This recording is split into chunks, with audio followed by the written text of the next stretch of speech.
Hello, I'm going to explain to you why I'm doing this channel and what sort of things I'm going to discuss. So why am I doing it? Well, I've been watching YouTube and TED Talks and things like that for quite a long time, finding things about confidence. I'm also interested in minimalism and things like that, and they've really helped me. So I thought maybe I could speak about them as well and perhaps help somebody else. So maybe this could help you, and then that would be great. So I've written myself a few little notes on here so that I know what to say. I'm calling it Lifestyle with KoKo because KoKo isn't my name, but years ago I worked in London and I used to be on this concession in Top Man, Oxford Circus, called KoKo Sport, and everyone in there called me KoKo. They never called me by my name, and it used to annoy me because I thought, that's not my name, that's just the stuff I sell. That's not my name. And so it annoyed me at the time because I thought, why can't you take the trouble to find out my name or use my name? And everyone called me KoKo. That was just my whole, there was no fighting against it. That was what I was called, really.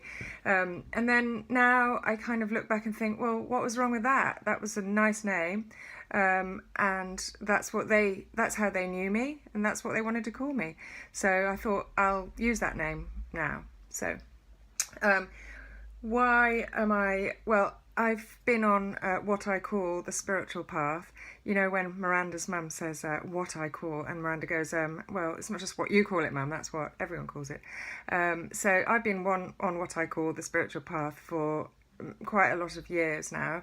Various things that I noticed, or coincidences, or I've also, pursued different faiths and things, so I've been interested in that kind of thing for a long time.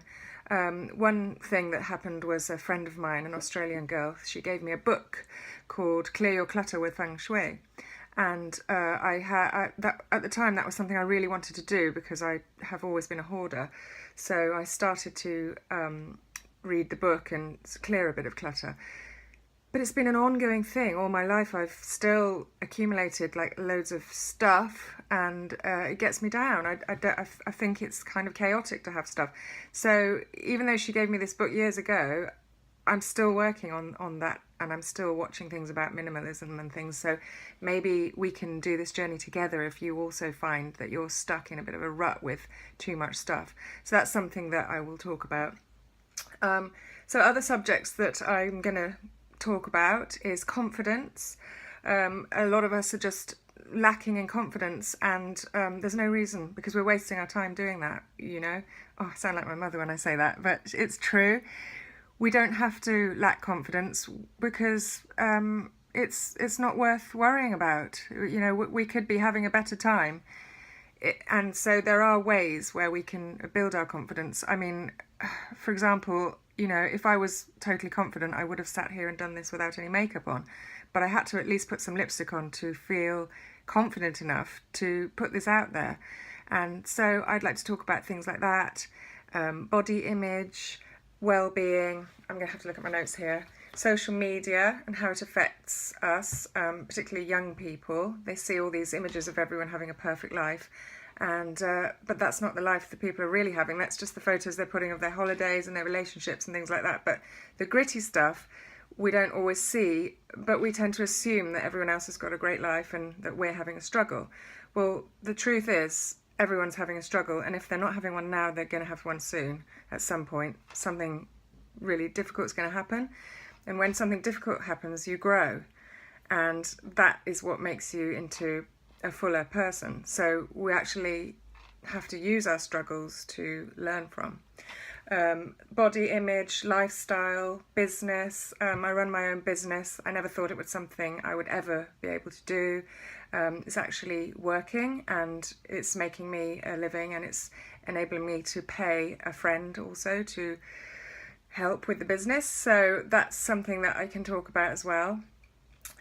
Friendship, love, relationships, anxiety. I can tell you a lot about anxiety because for about 40 of the years of my life, I'm now 47, I had what was later diagnosed as generalised anxiety disorder, which I'll go into further at another time, but it wasn't a fun way to live. Problems and issues, gratitude, self-development, style and decor, depression, holistic, therapy, alternative medicine, cruelty-free options, education, and things like that. How often am I going to do this? Well, I'm going to do it once a week and try and make it 5 minutes long. Well, today's has gone on to 5 minutes and 32 seconds. So I'm just going to wish you a good day. Would love to hear what you think about this idea and what sort of subjects you'd be interested in hearing about. Okay, thank you.